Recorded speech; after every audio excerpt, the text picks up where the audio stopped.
And in terms of the economic impact, it's really substantial, $6 billion of total economic output every year.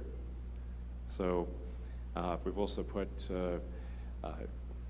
$37 million into K-12 education, and we're going to increase that. So, and it's focused on robotics and sustainability.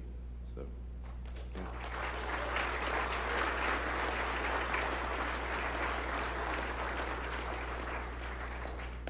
So just, yeah, once again, thank you for your incredible work to bring us to this point. And it wouldn't, obviously, thanks to you. So this photo is from our millionth energy module that we made just last Wednesday. So yeah, the risk of being repetitive, thank you very much.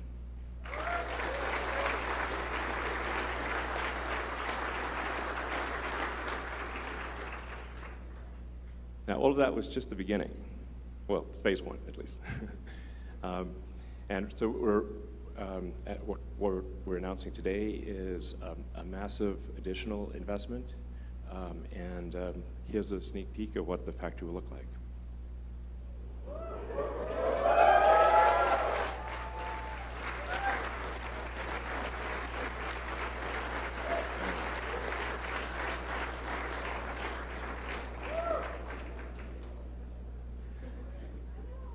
Yeah, it's gonna look, it's like, sick.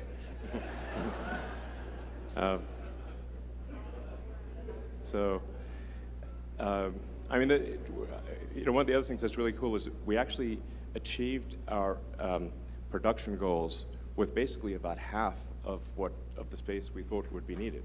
So now we're going to fill out the other half, and so we're on to phase two.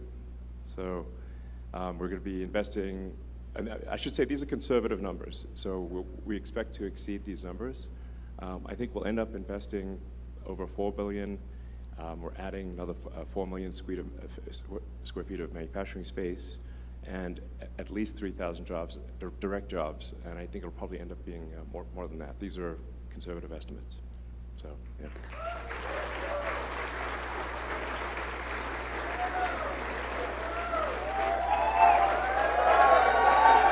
Yeah.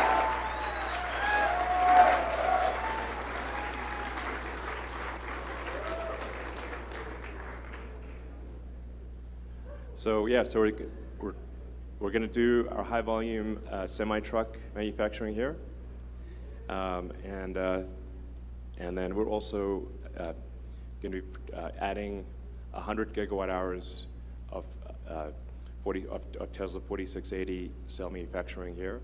And that's just to start. I think long term, we may do as much as as much as 500 gigawatt hours long term. But this increment is 100 gigawatt hours. Yeah, so hugely important, game changer. So just some videos of 4680 production. We expect the new cell factory, as I said, to produce at least 100 gigawatt hours, and as I said, that's really just to begin with. Long-term, Tesla is aiming to produce well over 1,000 gigawatt hours, possibly 2,000 or 3,000. So this really is just the start. And that's equivalent to 1.5 million additional Model 3Y vehicles. And they will also be using 4680 for stationary storage as well. And to be clear, this is in addition to our suppliers.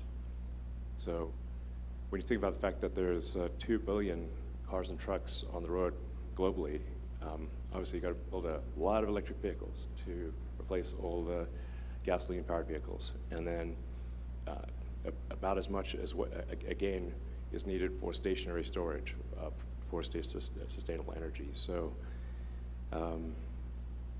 yeah, it's actually really incredible to think about. So,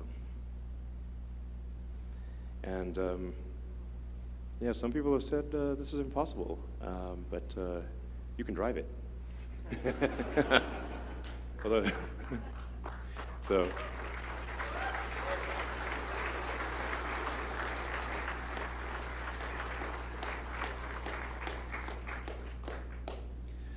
And in fact, we already have the Tesla semi-truck in use by some of our key customers like Pepsi. So that this year is kind of like the limited production of the semi-truck. And then hopefully sometime next year we'll be able to achieve volume production. It's a game changer. So although